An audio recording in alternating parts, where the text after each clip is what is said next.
to make sure that we videotape these programs so that they're accessible to people who can't get here. In order for that to happen, we need your cooperation on using the mic. I know you think you can be heard and hear, but if you don't use the mic, then the question is unheard by the listening audience in their apartments out there. So please help us make these videos as good as they can possibly be by holding the mic, using the mic and holding it up to your mouth like an ice cream cone. Thank you very much, Susan. You do good work. Take Christmas and New Year's off. Since we are on YouTube, I'd like to wish a good morning to one and all. Good morning, Mr. and Mrs. America, and all the ships at sea. We'll get to Shakespeare in a minute. And thank you very much for bringing yourselves and your interest in Shakespeare to this room this morning. I hope that there will be a valuable, memorable outcome. I'd also, before I forget, I'd like to thank Ed Chobert for the yeoman service that he renders to this program. I think it.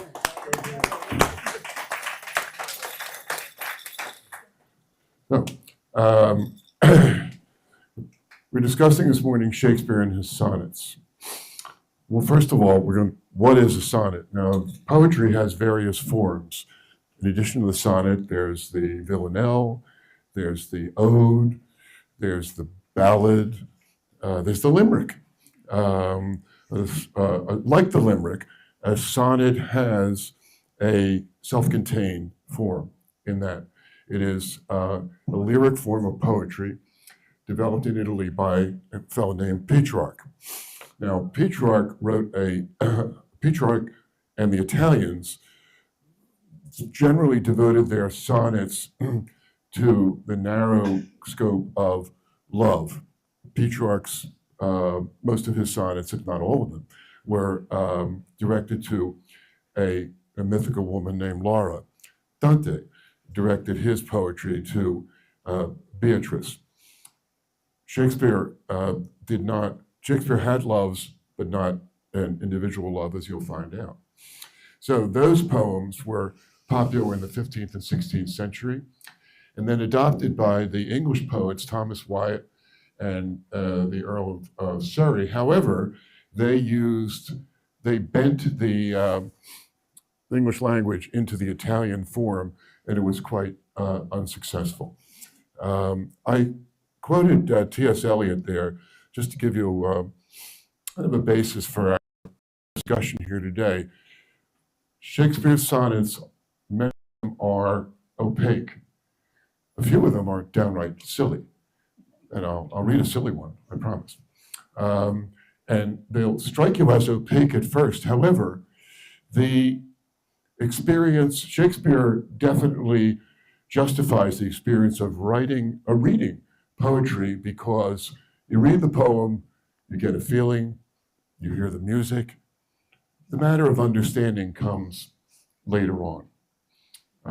However, the music and the emotion are the bases for your understanding. Or you could just leave the music and leave the sonnet with the music and the emotions and forget about understanding them until later.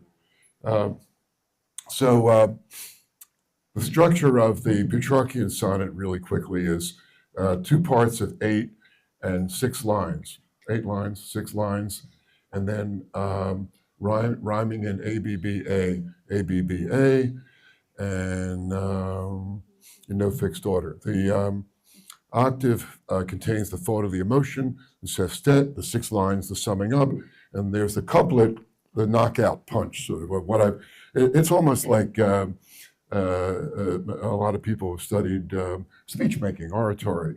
You tell them what you're going to tell them, and then tell them what you told them. A sonnet, more or less, follows that form. Of course, I had a professor in college, if you use the expression more or less, he was a Southerner, and he would look down his nose and say, which? So let's talk about the Shakespeare sonnet. Shakespeare modified the sonnet into 3 quatrains. A quatrain is a 4-line sequence, followed by a rhyming couplet. And in, however, in one, which we'll discuss, number 29, he broke the form. And sometimes the sonnet features a volta or a complete turn in direction that more sharply summarizes just what's on the poet's mind. The rhyme scheme for the Shakespearean sonnet, A, B, A, B, C, D, C, D, E, F. So why a sonnet? What does a sonnet accomplish? Maybe that no other form of poetry accomplishes. This is interpretation. It's a poetic form expressing emotion and experience. Believe it or not, and this is something we discovered in preparing this course actually, the familiar poem by Robert Frost, I Have Become Acquainted with the Night, is a sonnet. That's the form he chose to express his depression and which is his acquaintance, which is his effort to overcome his depression. Who knows whether he ever overcame it. Famous sonneteers, and Frost was not very prolific in writing sonnets, but these people who I'm naming were extremely prolific in writing sonnets, and they were Pushkin, who, believe it or not, developed his own form of sonnet in tetrameter. I'll read it. Shakespeare has very few sonnets written in tetrameter. I'll read one later on. It's kind of funny. Pushkin used an erratic rhyme scheme. You can forget about him. He made the mistake of writing his sonnets in Russian. Then there's Wordsworth and Keats. I should stop at Keats because Keats worshipped Shakespeare. On the front piece, on the cover of your handout, you have a remark by Keats about Shakespeare's sonnets, and that alludes to the kind of conversational nature of Shakespeare's sonnets, that the sonnets are expressions of thoughts and emotions that just occur to you, not that they're drafted out and prepared through 3 or 4 drafts. There's Shelley, of course, Elizabeth Barrett Browning, her sonnets to the Portuguese, which are, again, love sonnets, Edna St. Vincent Millay.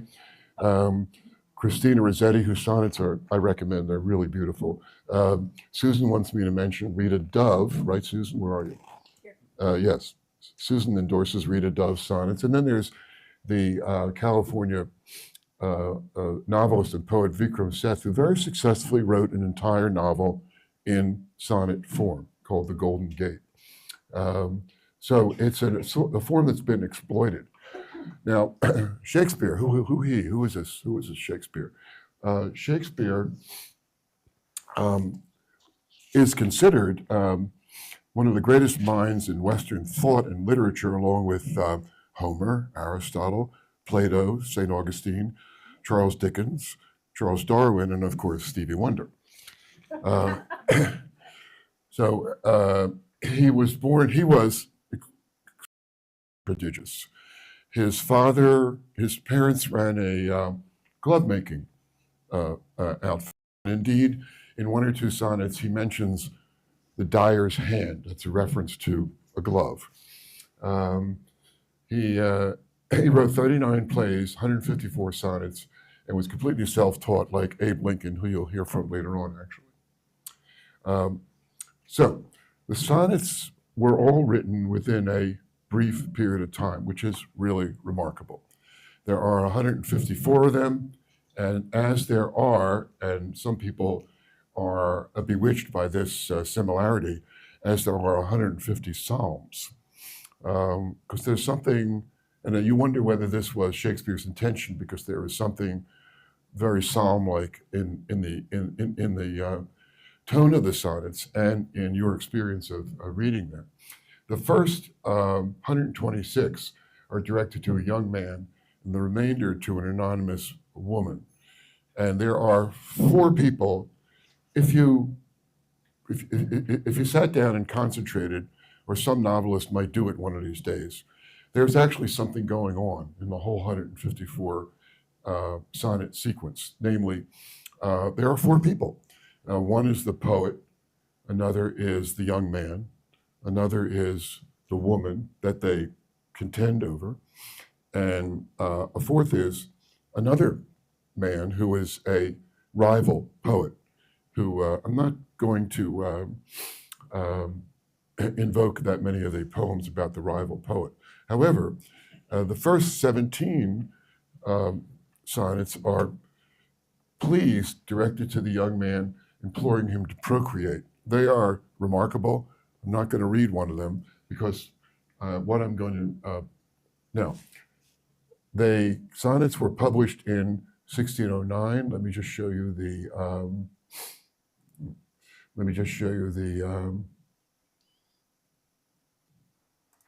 Okay. This is the cover of the quarto. And I just consulted a rare book expert this morning. He's sitting in the second row here, Will Bricker, who informs me that the Free Library of Philadelphia has a quarto of Shakespeare's plays, but not the sonnets. And to my knowledge, there was only one produced. Maybe it was purchased. I don't know who bought it. But it wasn't in as wide a circulation as the various quartos of the play.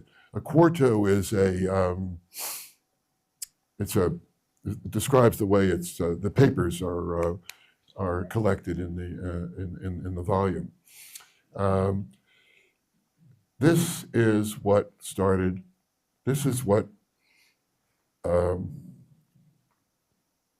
provoked generations of scholars and immerse them in the needless task of interpretation. The sonnets are, on the second page of the quarto, the sonnets are dedicated to the only begetter of these ensuing sonnets, Mr. W.H. Well, that's not Shakespeare. All happiness and that eternity promised by our ever-loving poet wishes the well-wishing adventurer in setting forth T.T. We know that T.T. is the publisher. We don't know who the hell W.H. is. We're pretty sure that, are relatively sure that W.H. is not the young man. The identity of the young man has never been developed. So, where are we? Back to the outline. Okay.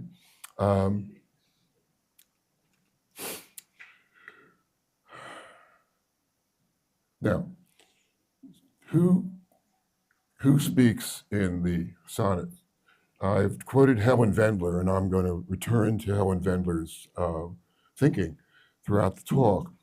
She died last year. She was a professor of poetry at Harvard, and her works on Shakespeare especially, and a number of poets are just worth your time. Thanks to the Residents Association, we have purchased her collection of Shakespeare sonnets called The Art of Shakespeare Sonnets. I both encourage you and challenge you to read it, because just like as Shakespeare's prose is sometimes opaque, she outdoes Shakespeare in her interpretation. Later on, we're going to hear a lovely reading of a poem which has a uniform interpretation that Helen Vendler completely disagrees with. However, this observation of hers really applies, and that is that she cites the easy conversational intonation in which Shakespeare excels all other poets. She cites, when I ask, how do the sonnets and plays differ? This is something to get straight. There is no character in self-possessed character of the stature of Lear, Macbeth, Coriolanus, another tragic figure. Don't say it yet. Of the major tragic figures in the sonnets. However, there are echoes of Hamlet, which we'll get to later for a specific reason. So the question is, in the when you're reading the sonnets, you have to ask yourself, who's talking? And sometimes you ask yourself this when reading, say, a novel. the question of narrative is important to understand in reading a lot of literature.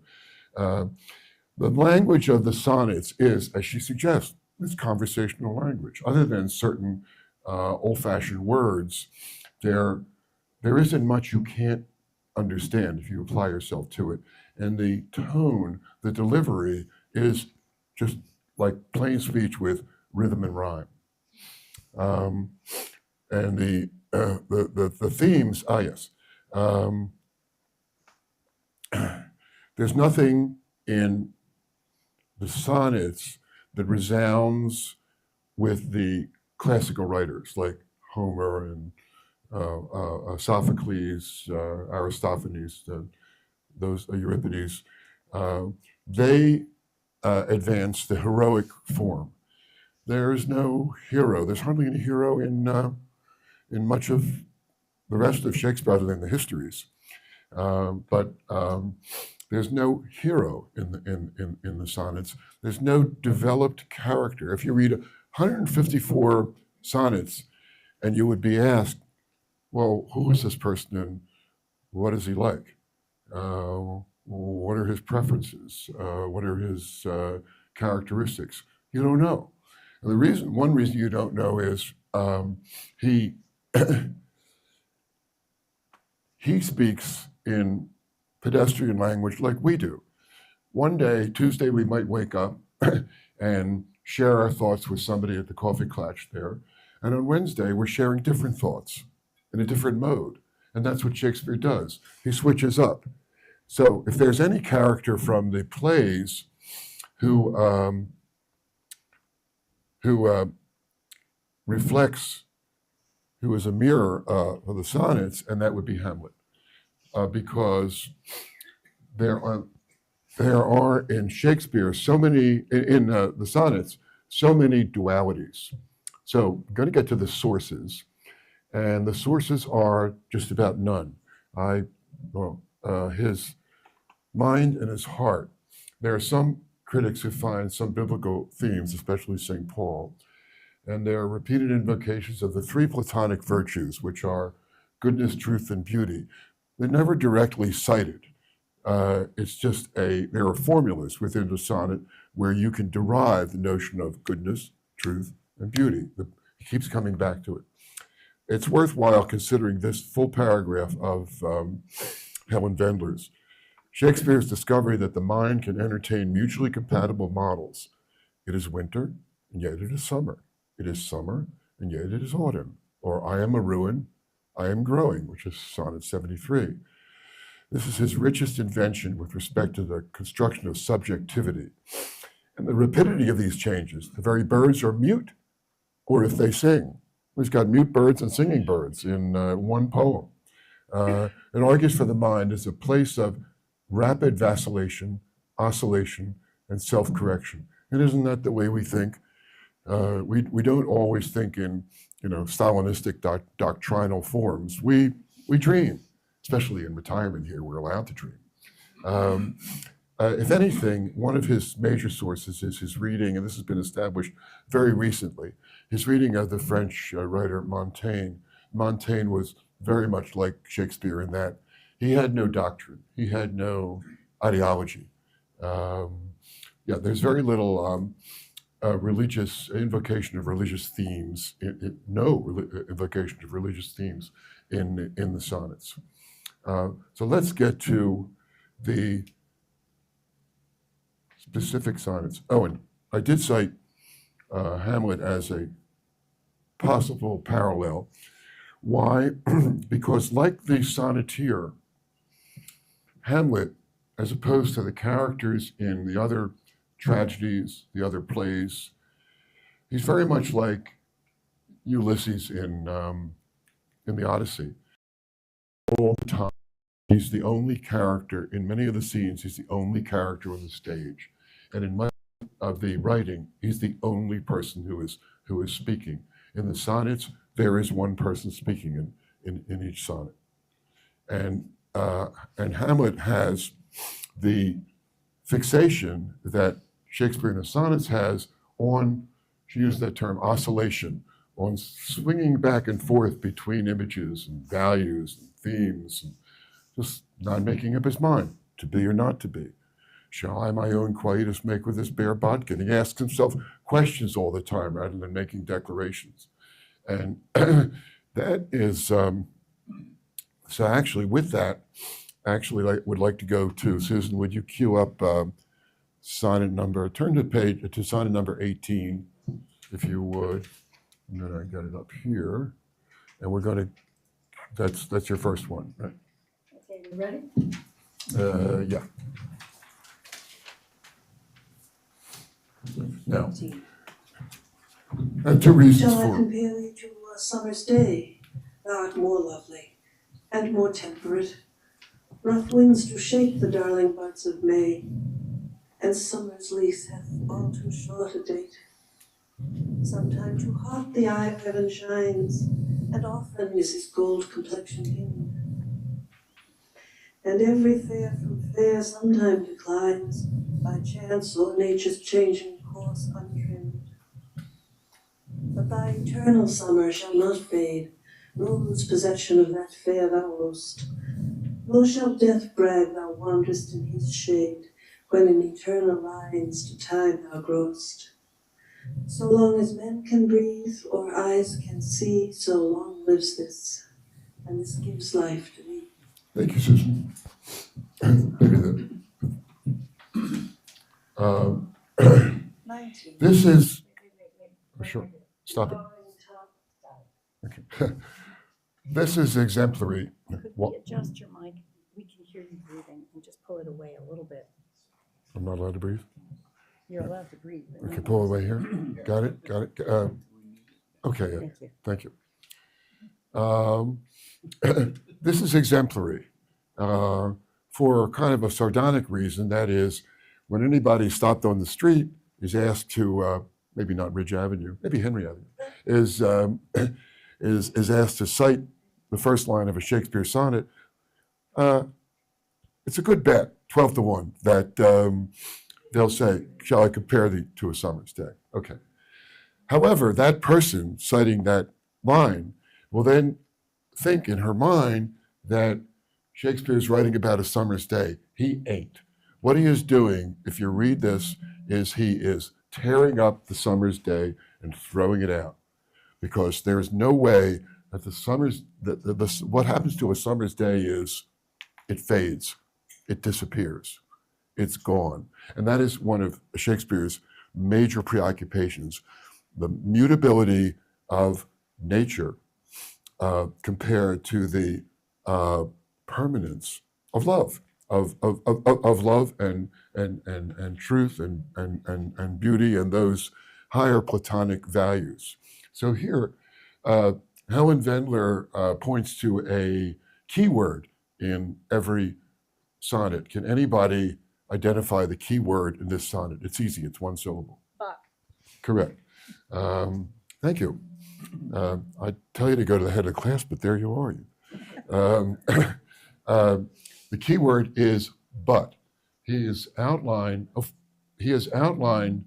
some qualities of the summer's day, and then reverses his course and applies the term summer to his lover, whose eternal summer shall not fade. Unlike the summer's day, where look what's happening. First of all, there's your summer's day in the first line. And then the second line, he sets himself up, well, thou art more lovely and more temperate. Of course, more temperate because summer's day is pretty hot, especially last summer here. Rough winds do shake the darling buds of May, meaning those buds don't last. The wind is going to chase them away. And he openly declares, summer's lease hath all too short a date, and it's too hot, and the eye of heaven shines. The eye of heaven is the sun, but when you think about it, Shakespeare's saying, this sun's too hot. Is there anything better than any of this? Yeah. So he changes course and slowly discards the qualities of a summer's day, and and directs his focus to the person whom he loved. Thy eternal summer shall not fade, nor lose possession of that fair thou owest, nor shall death brag, thou wanderest in his shade, when in eternal lines to time thou growest. So long as men can breathe, our eyes can see, so long lives this gives life to thee. Well, men come in the couplet. Summer and its mutability, its brevity, occupies the heart of the sonnet. But then there's human senses. Men are breathing, eyes can see. These outweigh these very impermanent qualities of summer, and that is quite typical of Shakespeare. And as Helen Vendler says, this poem has a dramatic impact to it because the way it moves out of summer, out of the natural world into the human world. Quite typical of Shakespeare. I'm going to now.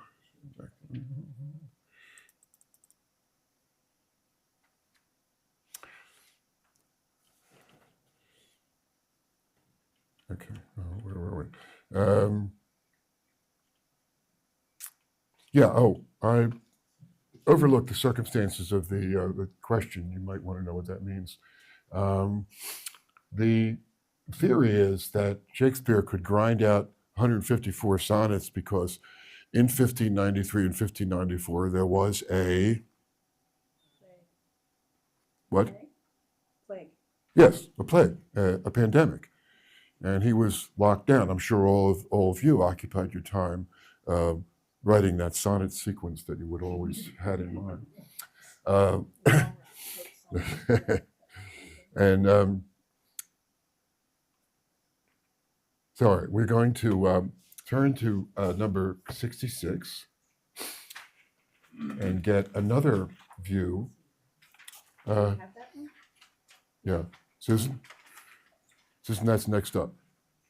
Okay. Oh, I should. While Susan is fumbling with the CD, I should mention that the person reading is Helen Vendler. I chose her because she is absolutely accurate about everything in the sonnets. It's important. Some drama coaches have emphasized that in reciting Shakespeare, you have to take a second look at the punctuation. That semicolon means something. That colon means something. What comes after it is controlled by that colon. That period definitely means something. It's a caesura. Stop for a hemiquaver or whatever, and think, and then it's going to turn into something else. I can't remember how to move it forward. Oh, I have to choose this one here. And you skipped, you intentionally skipping? Okay, so we'll go to 66. Yeah, I did. I'm sorry. So that's, Here. okay, so you're gonna move it forward. Oh, you know what? No, I screwed up. Yeah, let's go to 29. Okay, yeah. All right, stop it for a minute. Go to 29. I want to go to number 29, not 66. I'm sorry, because of the way they're lined up. Yeah, 29. Yeah, production values. Where did we go? No. Ready to go on 29. What's interesting about 29 is you start reading it. You got it, else? Do you want me to play it? Yes, please.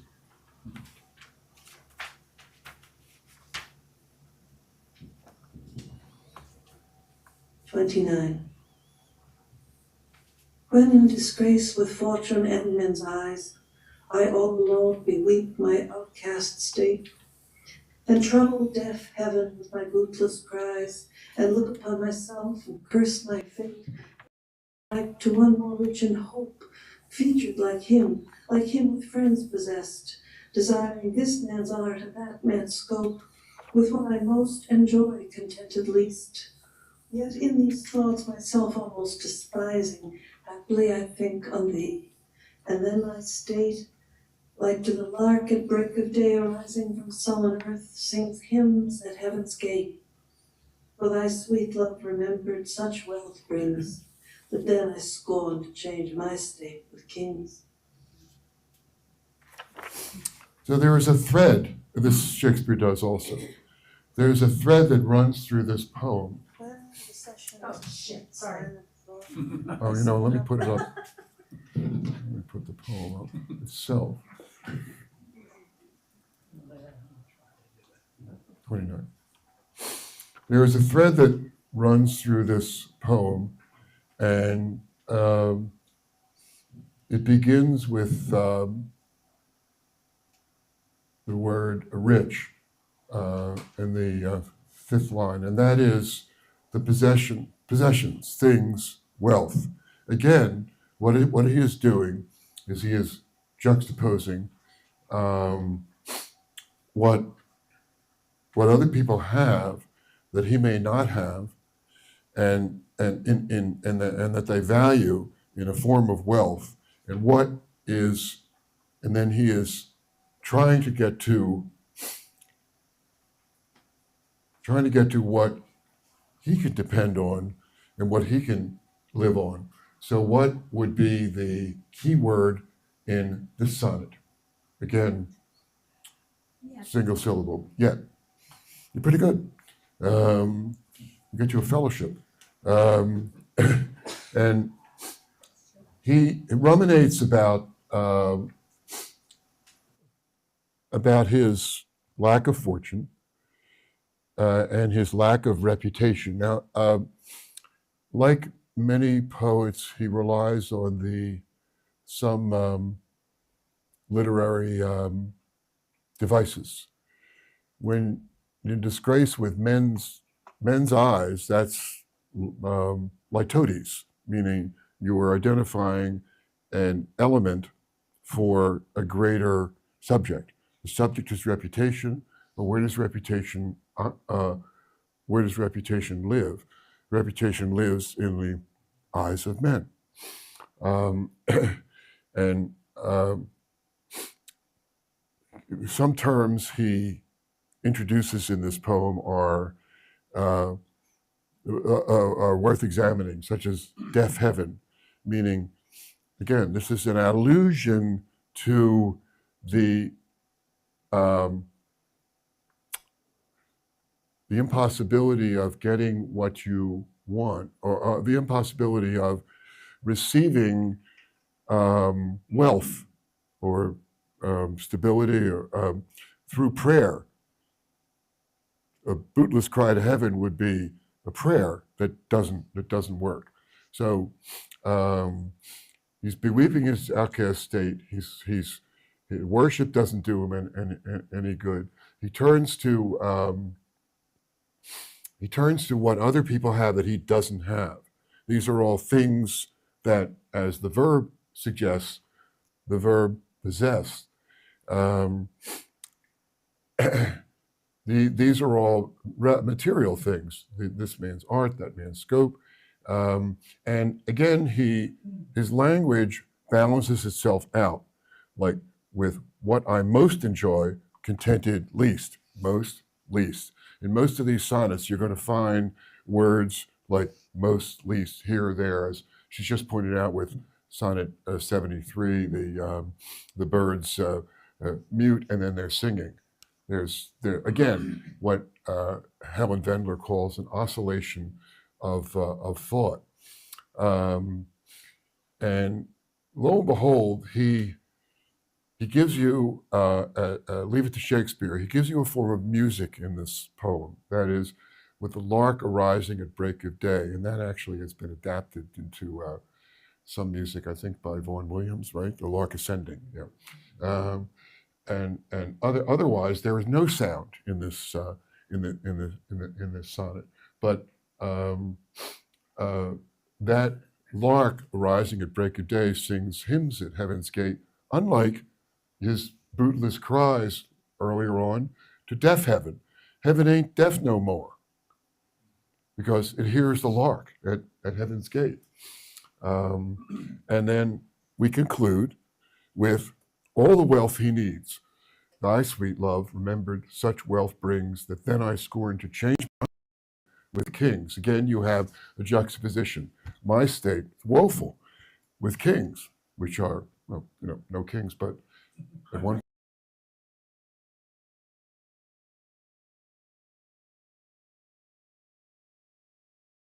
sonnet number. Before I go on, does anyone have any comment about these two sonnets that we've just reviewed? Either a question or a reaction? Fine, okay. We're going to get back to Fortune in Men's Eyes in a rather surprising context later on. Susan, let's play 66, and that's one of the least heralded of Shakespeare's sonnets, number 66. There are just a lot of people who don't like it. I do. I'm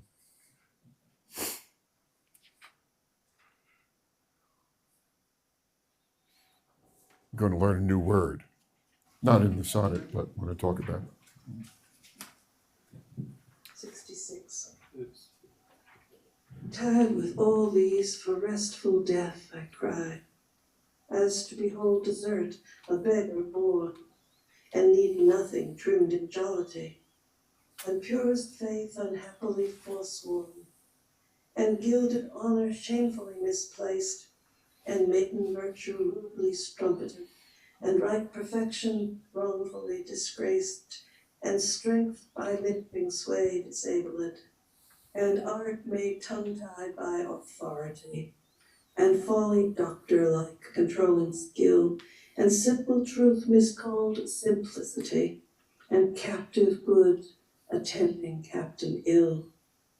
Tired with all these, from these would I be gone, save that to die I leave my love alone. This is very Hamlet-like, because the speaker is considering just cashing it all in. And what is it all? First of all, the form of the poem. Learned a new word, and you got to take this one home. Great word, paratactic. Paratactic describes that form of writing that depends on the conjunction and.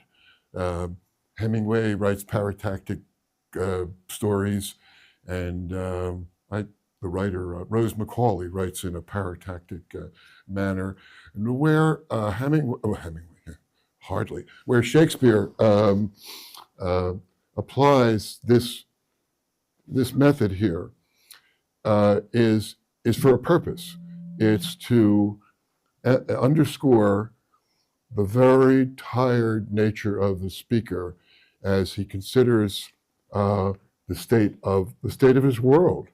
There are some contemporary references here. For example, art made tongue-tied by authority. The issue of censorship was very much in the air in Shakespeare's time, and finally addressed directly by Milton in his treatise Areopagitica. It's a word you never thought you'd hear this morning either. Shakespeare is making a comment about censorship, of course, when he cites art tongue-tied by authority. The repetition of the paratactic repetition, has dramatic value. There is a video of the actor Ian McKellen, who is teaching someone tomorrow, the well-known soliloquy from Macbeth. And to him, the significance of the soliloquy comes out in the emphasis on and. The actor goes through it. He says, no. It's tomorrow and tomorrow and tomorrow. That is, here you have all these tomorrows falling down on you weighing you down.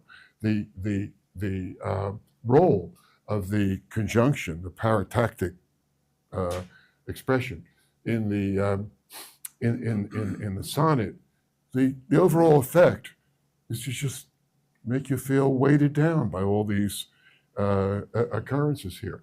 If you notice, there is the narrator is, first of all, he starts out cueing you in, writing the sonnet. He wants restful death. I'm crying for death. Why? I'm tired of all these. What? I'm tired of certain social forms of certain mournful social forms. And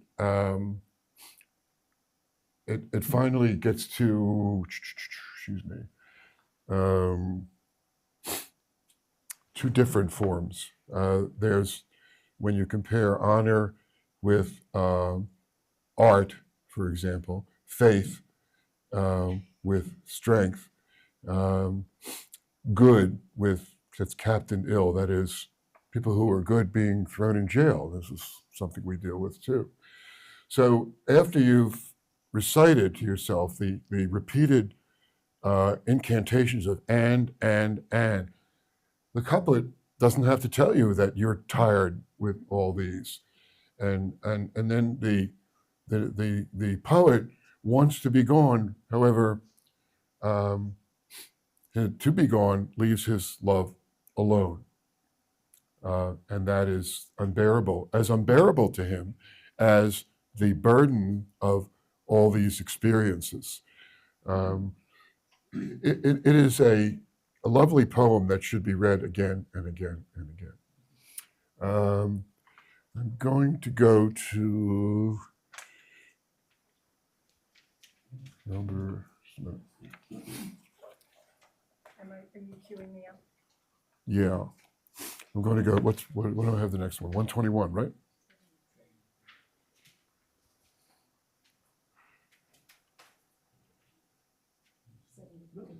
'73.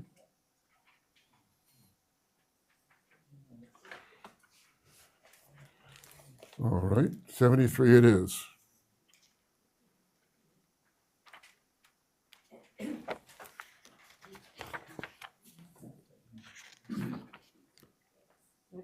Yes.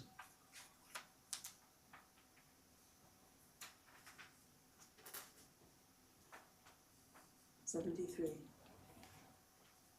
That time of year thou mayst in me behold, when yellow leaves, or none, or few, do hang upon those boughs which shake against the cold. Bare ruined choirs, where late the sweet bird sang. In me thou seest the twilight of such day, as oft a sunset fadeth in the west, which by and by black night doth take away death's second self, that seals up all in rest. In me thou seest the glowing of such fire, that on the ashes of his youth doth lie, as the deathbed whereon it must expire, consumed with that which it was nourished by. This thou perceiv'st, which makes thy love more strong, to love that well which thou must leave ere long. This poem, I'll grant you, is difficult. There are various interpretations of it, especially turning on the expression "death's second self that seals up all in rest." He seems to be alluding to some form of resurrection, but actually, it seems to be alluding to sleep, we think, or unconsciousness. You don't know. Then when the overriding recurrence of an idea in the poem is the rotation of the seasons, recurrence of experiences in time. After sunset faded in the west, by and by black night doth take away, death's second self that seals up all in rest. So you notice that the Helen Wendler stopped and rested after the word rest. And but there is life left in the poet, even though sleep overcomes him, and the whole mutable atmosphere of the world overcomes him. Throughout this poem, everything is dying. The fire is dying. Twilight, sunsets fading. However, when you get to the end, and your love is more strong, love that well, which thou must leave ere long. Going to turn to. Could I'd like, I think there's probably some comments. This is a lot of. This is Susan's favorite poem. It's mine, definitely mine. Okay. Yes, Tom. I think as we live longer and as we age, we see things in different ways. And I don't think I had ever read this poem before from the position of being elderly myself. And I just find that that's very interesting that that he could write objectively about that passage of time, and yet at the same time, those of us who are already at that passage place can read it and be in some way affirmed. Yes, what Tom is pointing out is actually she's focusing on the glowing of the fire and the ashes of the youth, which somehow we keep pouring on ourselves to try to revitalize our lives. We revitalize our lives by memory, and it seems that this poem has much to do with the experience of memory. And Susan wants to comment. I do. One of the things that I love about this poem is the structure and the metaphoric language.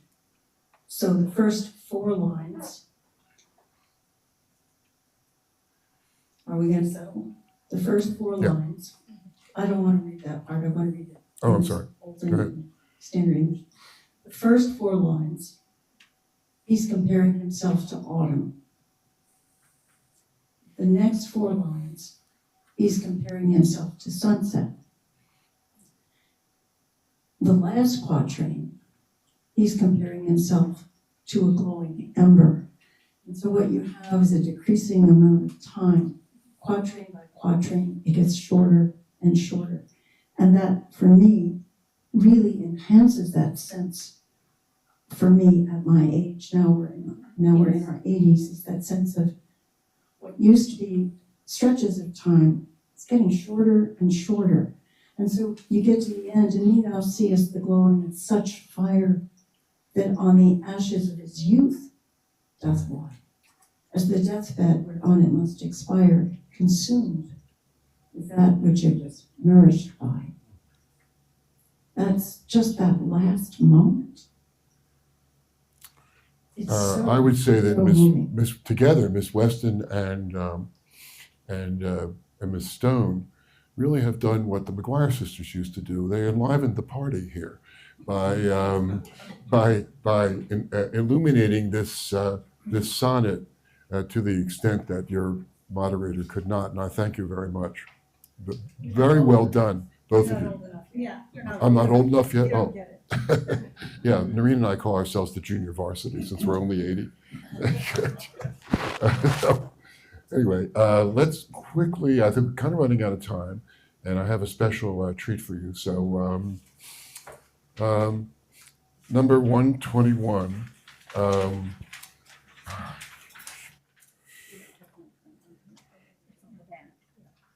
Why don't I just read this, all right? Yeah. Okay.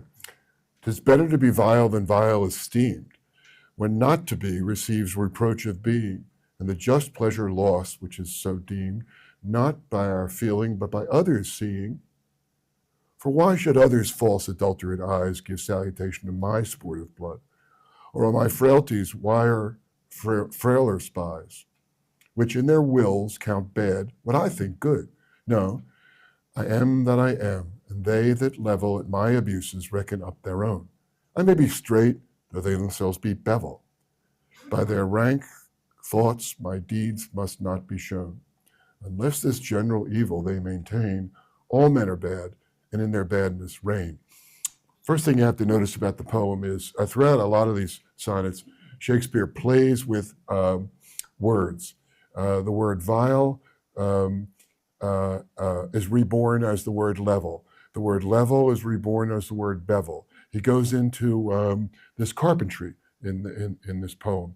And this is a pretty easy poem to understand. And that is that the narrator is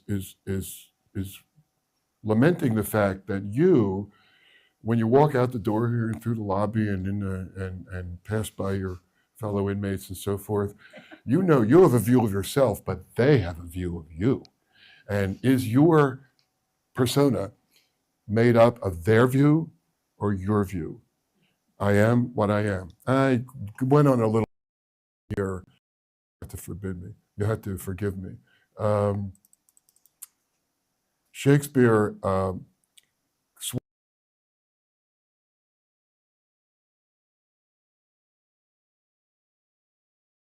Moses asked God, what is his name? What shall I say unto them? And God said to Moses, I am that I am, meaning I'm the deity and everybody else ain't.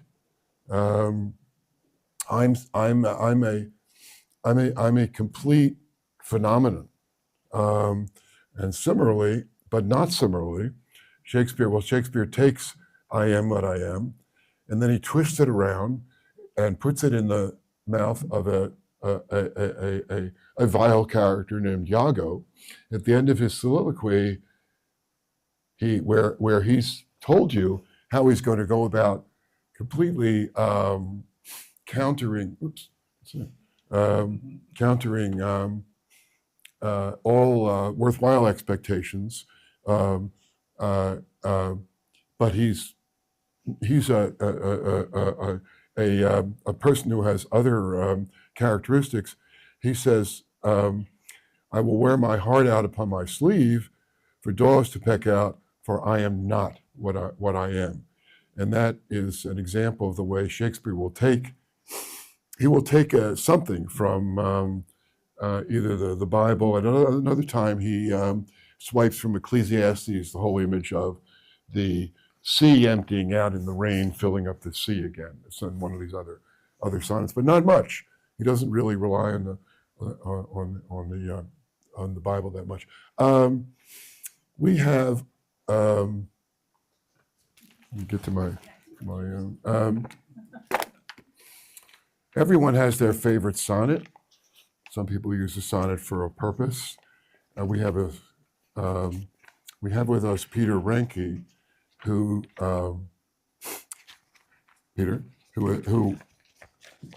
will explain his favorite sonnet. Where are our room hosts? Are they on strike? There's one right back there. Yeah. It's right back. Okay. I recited this poem. This is sonnet 110. I recited this poem, my favorite 116. at my beloved wife's memorial service 20 long years ago at Germantown Friends meeting. It means a lot to me. Let me not to the marriage of true minds admit impediments. Love is not love which alters when an alteration finds, or bends with removal to remove. Oh no, there's an ever-fixed mark that looks on tempests and is never shaken. There's a star to every wandering bark, whose worth's unknown, although his height it be taken. Love's not time's food, though rosy lips and cheeks within its bending sickle's compass come. Love alters not with its brief hours and weeks, but bears it out even to the edge of doom. If this be error and upon me prove, I never writ, nor no man ever loved. Thank you, Peter. And in letting you know that Peter chose to read this at his dear wife's funeral, he's alerting you to the utility, if I can use that word, of the sonnets in giving shape and meaning to an emotional moment, say emotion of loss, even emotion of happiness. You can probably pull out a sonnet, and even if the poet didn't mean what you're ascribing to him, the musicality of the poem contributes to that moment. Shakespeare existed on a high level of emotion. And finally, this is your moderator's, another one of your moderator's obsessions.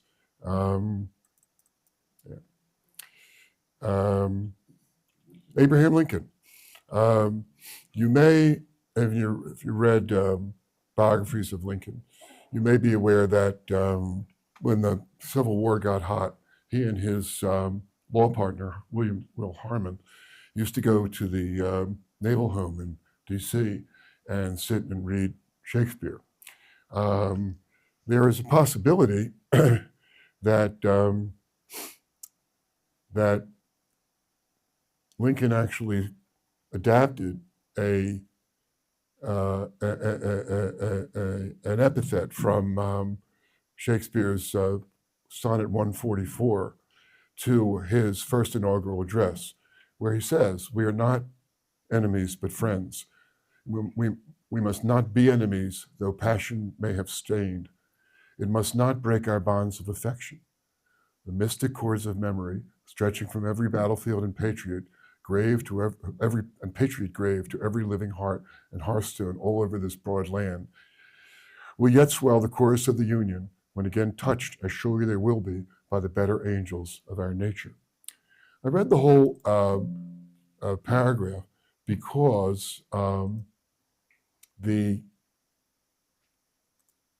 rhythm of Shakespeare's speech, if you've read his letters and his speeches, just resound with Shakespeare's musicality in everything. And when you read that, here is 144. And it's a very simple sonnet, very simple. Two loves I have of comfort and despair, which like two spirits do suggest me still. The better angel is a man right fair, the worser spirit a woman colored ill. That's the dark lady. To win me soon to hell, my female evil tempteth my better angel from my side, and would corrupt my saint to be a devil, wooing his purity with her foul pride. And whether that my angel be turned fiend, suspect I may, yet not directly tell, but being both from me, both to each friend, I guess one angel in another's hell. Yet this shall I ne'er know, but live in doubt, till my bad angel fire my good one out. The good, the good and the bad. Again, here we have that tendency of Shakespeare. Guy must have been schizoid, to juxtapose the good and the bad. There is I was going to put it in here, but I thought I'd murder my darlings. There is a Hebrew prayer you read in the morning, which asks God to direct you from your Yetzer hara, bad impulse, to Yetzer tov, your good impulse. And it recurs in the Catholic liturgy and Anglican liturgy as well, I've discovered. Peter, thank you. And I don't think I have much more to discuss unless there are any brief questions, which I can't answer because I'm no Shakespearean. I think I've shown I'm no Shakespearean. Well, thank you, one and all.